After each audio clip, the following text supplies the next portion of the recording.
Hello. Now, I know what you're probably all thinking about me, but I'm not perfect. I do have flaws. I have a few flaws. One of them is that I just don't try at my job. I'm a real big believer in quiet quitting, which if you don't know, it's where you just do the absolute bare minimum at work. So I've been doing that happily for a few years. But now I'm noticing all these journalists are publishing articles about the phenomenon that is quiet quitting. I'm just like, shh. You are ruining the quiet part. If too many people learn about quiet quitting, I'm going to get loudly fired. But if I do lose my job, at least I'll have more time to go on my phone. I love going on my phone. I love going on Facebook. I look at all the inspirational quotes that get posted on there.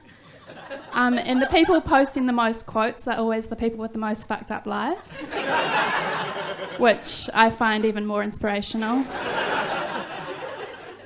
Someone posted a quote by Martin Luther King Jr. about leadership, and it really spoke to me.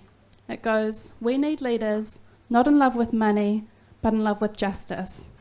We need leaders not in love with publicity, but in love with humanity." I was like, whoa, leadership's not for me. Because I love publicity and I really love money. Now, it's been a couple minutes, so I feel like I'm ready to be vulnerable with you. So here goes. I get sad sometimes.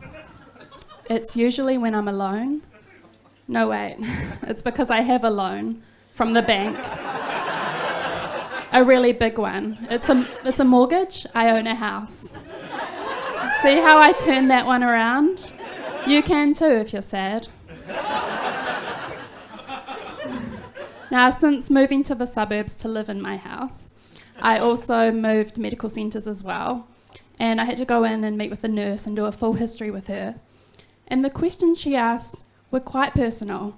Like when she got to the questions about sexual health, she asked me, "How many times would you say in the past month you've had sex roughly?"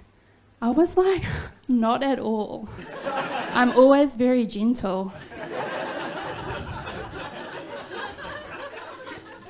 Something I know about myself is that I'm very monogamous. I understand the concept of polyamory, but I just can't relate it to myself.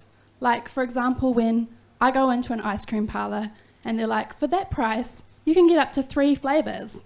I'm like, 3? That is too many flavours for one bowl. I'll just have the one. And they're like, "Okay, vanilla?" I'm like, "How did you know?"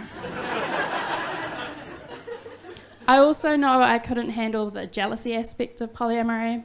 And I know this because I was working out at the gym recently, a year ago. And my personal trainer walked in with another client. I was like, oh, okay. I mean, yeah, we never said we were exclusive, but you're just gonna train her right in front of me? Sure, I'm cool with that. But then I look over later and he was showing her dumbbell squats. And I was like, I thought that was our thing. So I dumped him. I broke up with my personal trainer because I wanted to see other people. Mainly the people who work at the McDonald's drive-thru. I wanted to see more of them. Now, is it just me, or do they say, "See you tomorrow" to everyone? Okay, it is just me. I do also go to the supermarket to get ingredients for dinner as well sometimes. And I was at New World at the self-checkout, and as I was scanning through my bag of apple cider vinegar chips and bottle of wine, which I'd chosen for dinner, the self-checkout goes, "Approval needed." I was like, how does it know I'm a stand-up comedian?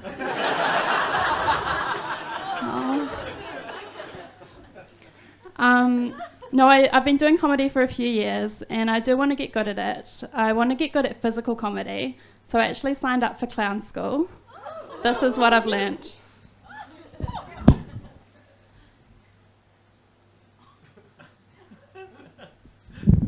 That was me signing up for clown school.